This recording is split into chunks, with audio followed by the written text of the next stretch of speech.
आता है 45,000 रुपया के लिए जो है वो एग्री हो गए कि एकदम नहीं हमको चाहिए तभी निकाह होगी। अगर नहीं होगा पैसा तो निकाह नहीं करेंगे। जो लड़का 45,000 के लिए निकाह से मना कर दे वैसे लड़का से शादी नहीं करना चाहते हैं। झंझारपुर में दहेज के खिलाफ एक बार फिर आवाज उठी है। दहेज प्रथा के खिलाफ आवाज उठाने वाली कोई और नहीं, वही लड़की है जिसकी शादी एक दहेज लोभी लड़के से होने जा रही थी। अपनी ही शादी की मंडप से दहेज के खिलाफ आवाज उठाने की जरूरत लड़की को इसलिए पड़ गई जब निकाह के एन वक्त पर लड़का पक्ष दहेज का बकाया 45,000 रुपये नहीं मिलने पर शादी से इनकार कर बैठा। जिस बात को लेकर लड़का और लड़की पक्ष से कहासुनी होने लगी। लड़का और लड़की दोनों पक्षों से लोग बीच बचाव कर किसी तरह से मामले को निपटाते हुए लड़का लड़की का निकाह करवाने की कोशिश कर रहे थे।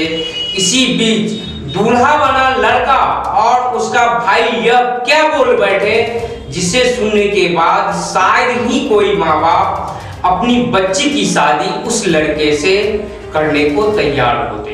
दरअसल जब दोनों पक्ष से लोग किसी तरह लड़का लड़की का निकाह करवाने के प्रयास में थे, उसी समय दूल्हा बना लड़का और उसके भाइयों ने सरेआम बोल दिया कि अगर दहेज का बकाया दिए बिना निकाह करवाया जाता है तो भविष्य में लड़की को इसके गंभीर परिणाम भुगतने पड़ सकते हैं।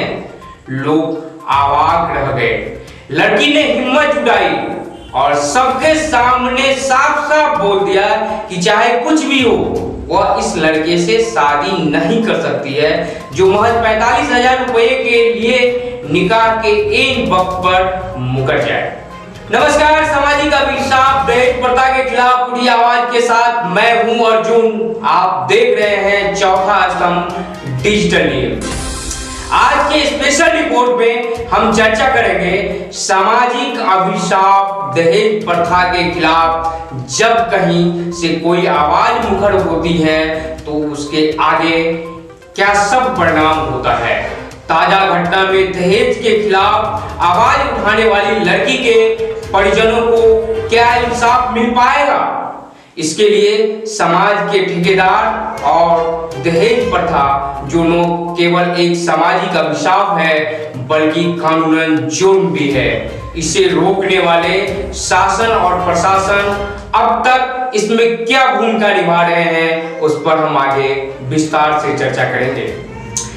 वर्तमान में मिथिला की हृदय स्थली मधुबनी जिला का एक शहर है झंझारपुर। झंझारपुर क्रांति की धरती है। यहाँ एक से बढ़कर एक विद्वान हुए, बड़े बड़े राजनेता हुए। बिहार को झंझारपुर ने 3 बार मुख्यमंत्री दिया है। हम झंझारपुर को इसलिए भी क्रांति की धरती नहीं कहते हैं कि आज भी झंझारपुर के बड़े राजनेता सूबे की शासन व्यवस्था में और राजनीति में शिखर पर रहकर अपनी महती भूमिका सरकार में निभा रहे हैं, बल्कि इसलिए भी कह रहे हैं कि झंझारपुर की धरती से कई सामाजिक और व्यवस्था परिवर्तन के लिए आंदोलन हुआ है जिसका दूरगामी परिणाम भी दिखा है। आपको यह भी बता दें कि भ्रष्टाचार के खिलाफ जन आंदोलन से बना सूचना का अधिकार कानून को सर्वव्यापी बनाने वाली मुहिम की शुरुआत भी झंझारपुर से ही हुई थी। झंझारपुर का एक रिक्शा चालक मोहम्मद नजनू नदाव बिहार का पहला आरटीआई एक्टिविस्ट बना। दहेज प्रथा के खिलाफ आज से तकरीबन 10 वर्ष पूर्व सबसे बड़ी लकीर खींचने वाली सुनीता झंझारपुर की ही बेटी है। आज दहेज प्रथा के खिलाफ जब भी बात होती है तो सुनीता का प्रकरण बड़बस ही सभी को याद आने लगता है। हम इसे संक्षेप में आपको दहेज प्रथा के खिलाफ बुलंद आवाज करने वाली सुनीता के बारे में बता देना चाहते हैं, जिसके बाद हम आगे ताजा घटना पर बात करेंगे। नगर पंचायत झंझारपुर के कन्हौली की रहने वाली सुनीता के माता पिता बेहद ही गरीब थे। मेहनत मजदूरी करने वाले माँ बाप ने सुनीता की शादी के लिए दिन रात मजदूरी कर कुछ पैसे बचाए थे, जिससे सुनीता की शादी तय हुई थी। सामर्थ्य के अनुसार पिता ने बेटी की शादी में खर्च किया। दूल्हा बारात लेकर सुनीता के दरवाजे पर पहुंचा। लोग बारात के स्वागत में लगे थे।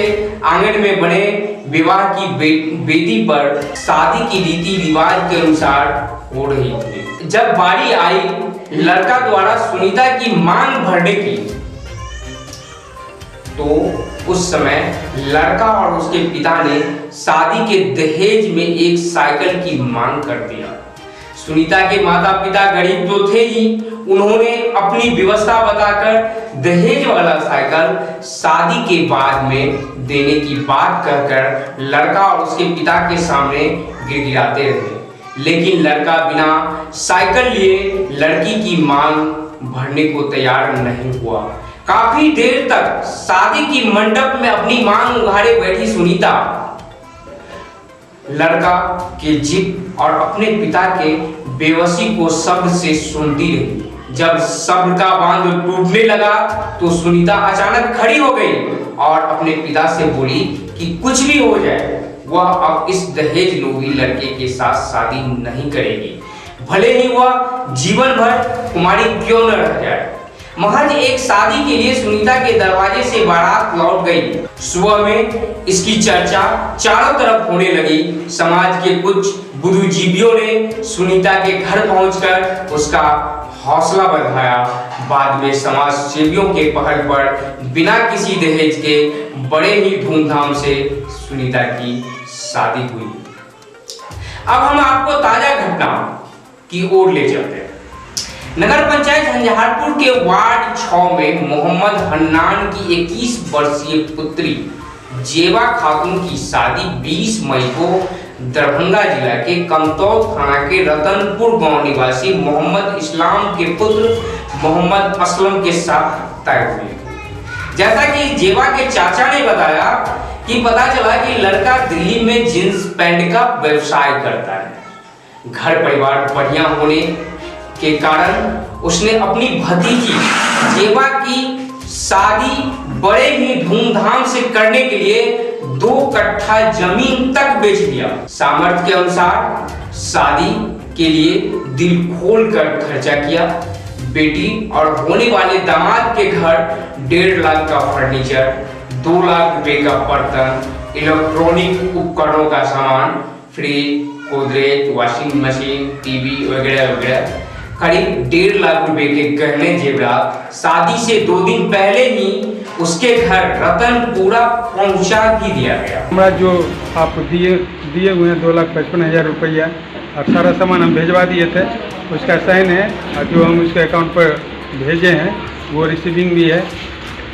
लड़का पक्ष से 5 लाख नगद की मांग होने पर अपनी स्वेच्छा से लड़की के पिता ने 3 लाख रुपए देने की बात कही, जिसमें उन्होंने 2,55,000 रुपए शादी से पहले ही लड़का को अलग अलग माध्यम से दे दिया। लेकिन जब शादी से 1 दिन पहले लड़का का भाई यानी मोहम्मद असलम का भाई गांव आया तो बकाया का 45,000 रुपए और एक बुलेट मोटरसाइकिल शादी से पहले देने की मांग लड़की की पिता से कर बैठा। उसके बाद ही शादी के लिए बारात लेकर आने की बात कही, जिसका वीडियो रिकॉर्डिंग मेरे पास आया है। आप इसे गौर से सुन लीजिए। पैसा अभी तक नहीं आया है, हैं? कौन पैसा? अरे जो बाकी है 45,000 रुपया। 45,000 रुपया बाकी है। कितना मिला है आपको? कि आप बाराती में देंगे। सुनिए, कितना वाला बात हुआ? कितना पैसा मिला है आपको? 45,000 रुपया अभी रुका हुआ है। 45,000 रुपया मिला है कितना? अब बता तो रहे। टोटल आपको 45,000 रुपया रुका हुआ है, बाकी है, पूछ लीजिए भाई साहब से। बाकी आपको कितना पैसा आपको मिला है सो आप बताइएगा ना। कितना पैसा मिला है आपको? आए? कितना पैसा मिला है? आप अकाउंट देखे हैं? 2,45,000 रुपया जो है बाकी है। आप पूछिए भाई साहब से बाकी है या नहीं है। आपको सामने में भी आपको सुनिए ना, आप अकाउंट देखे हैं, आप बताइएगा ना कि कितना पैसा आपके खाता पर गया है। अरे अकाउंट देख करके तो बता रहे हैं 45,000 रुपया कम है। कितना में 45,000 रुपया कम है? 3 लाख में 45,000 रुपया कम है। 3 लाख में 45,000 रुपया कम है, जो है सो आपको कितना 2,55,000 रुपया मिला है? कितना मिला है? 2,55,000 रुपया मिला है। हाँ, इतनी सी बात बोलने के लिए इतना जो है सो आप लंबा खींच रहे हैं। आज हुआ, कल हुआ, परसों हुआ, ये एक जमा तो इकरारे नहीं है, एक मतलब परसों भेज रहे हैं। ये अभी पूरा महीना निकल गया। सुनिए के बाराती में आइएगा तो हम देंगे। सुनिए आपको जो है सो आप 2,55,000 रुपया मिल गया है, जो है सो 45,000 रुपया बाकी है आपके कहने के मुताबिक ना। तो उस दिन भी कहे तो आपको बोला कि ठीक है हम कल लगा देंगे। आपको जो है सो आप बारात लेके आइए, आपको यहीं पर मजलिसे में पैसा दे दिया जाएगा। जेबा और असलम की शादी के लिए बीच बचाव में मध्यस्थता करने वाले मोहम्मद शमशाद ने दोनों के बीच सुलह कराते हुए शादी के दिन ही बकाया 45,000 रुपए देने की बात तय कर दी।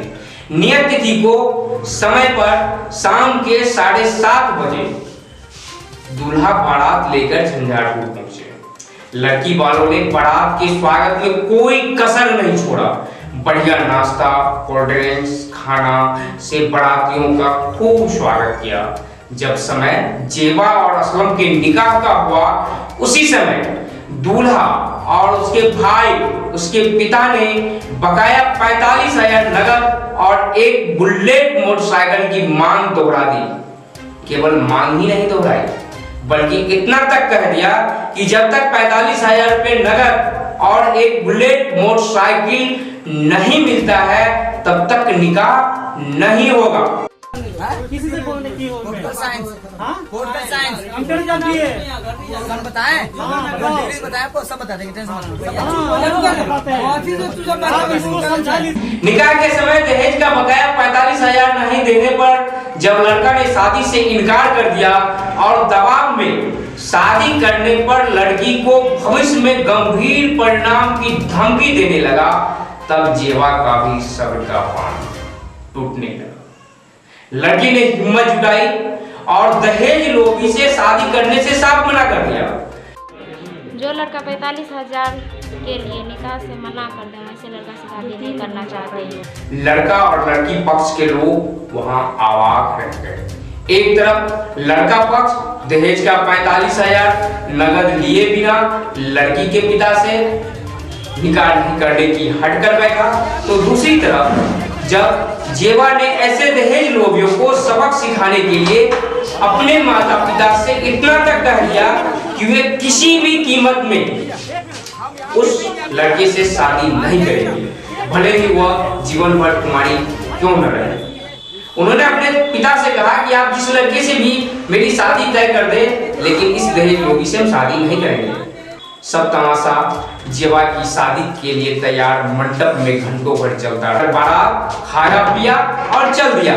बाद में उसी मंडप में जेबा से उसकी बड़ी बहन का देवर, जो अपने भैया भाभी के साथ जेबा की शादी में मुजफ्फरपुर से आया था, उन्होंने जेबा से शादी करने की बात सबके सामने कर दिया, वो भी बिना किसी दहेज के। जेबा के बहनों ने भी अपने भाई की शादी अपनी साली के साथ करने के लिए तैयार हो गया। फिर क्या था, बड़े मंडप में ही जेबा और उसके बहन के देवर मोहम्मद सैयद से उसकी शादी हो गई। लेकिन दहेज लोभी लड़का और उसके बाप को जब दहेज का सारा सामान वापस करने के लिए लड़की वालों ने पकड़कर रख लिया, तब पुलिस आ गई। लड़का और उसके बाप को पुलिस पकड़कर थाने ले गई। सुबह में पुलिस मैनेज कर बिना किसी कार्यवाही के ही उसे छोड़ दिया। लड़की वाले का पुलिस ने आवेदन तक नहीं लिया। मान दे दीजिए, आप फ्री हैं, आपके साथ कोई जाति नहीं, आपका जो बरियाती है खाना पीना खिलाएं उन लोगों को। बोले आप लोगों से कोई हमारा शिकायत नहीं है, हमारा जो लेनी देनी है वो क्लियर कीजिए और जाइए।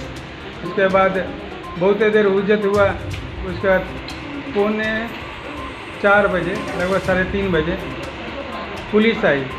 तो बोला कि अरे किसको बांध के रखे हुआ है। हम बोले ये आदमी बैठल है, बारे में छत पर कुर्सी लगा बैठल था। तो बोला कि कितना आदमी बरियाती आया जी। तो वो लोग बोला कि 40 आदमी आए या 50 आदमी, जो बोला हो वो बोला। उसके बाद बोला कि पुलिस लेके 8 आदमी थे, वो लोग 4 बापू थे वो, और उनका 2 दामाद था, एगो समझी था, एगो उसका सारू था। 8 आदमी था, वो 8 आदमी को ले गए। और ले गए तो बोले कि सर हम लोग को कोई रिसीविंग तो दिए नहीं, आप ले जा रहे हैं, क्या होगा नहीं होगा। तो ये दोनों बाप बेटा को रहने दीजिए और 6 आदमी को रिलीज कर दीजिए। तो बोला नहीं जाने दीजिए, सुबह में थाना पर आइएगा और ऐसा कोई बात नहीं है, जो आपका करे रिकवरी तो रिकवरी हो जाएगा। आप लोग आइए सुबह में, थाने पर बात कर लीजिएगा। हम लोग थाना पर गए, 8 बजे का टाइम दिया हुआ था। 8 बजे बारिश हो रही थी तो थोड़ा लेट हो गया। हम लोग गए वहाँ तो बोला कि अरे तू लोग नहीं आया, हम तो उसको छोड़ दिए। छोड़ दिए तो हम, मेरा गलती तो इतना ही हुआ कि हम FIR उसके साथ ही जाना चाहिए हमको। फिर आपने थाना में लिखित आवेदन दिया?